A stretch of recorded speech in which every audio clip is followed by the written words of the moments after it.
समझ रहे हो?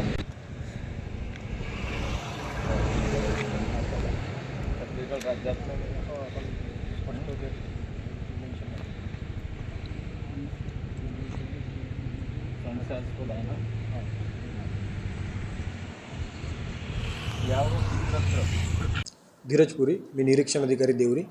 धानाची गाडी ही गोरेगाव येथील विविध कार्यकारी सेवा मर्यादित गुमर्रा गोरेगाव येथून भरून कोहमारा येथे SP राईस मिल या ठिकाणी पोच करण्याकरता भरण्यात आलेली होती. धानाचे पोते असलेले ते वाहन कोहमारा येथे न जाता आम्हाला पुतळी फाट्यावर आढळल्याने, विरुद्ध दिशेने आढळल्याने आम्ही संशयाच्या आधारावर पुढील चौकशी करता ती तहसील कार्यालय येथे घेऊन आलेलो आहे आणि त्याबाबतचं पत्रव्यवहार आम्ही जिल्हा पणन अधिकारी साहेबांना करतो आहे आणि पुढील चौकशी करून ते आपलं त्यावर निर्णय घेतील.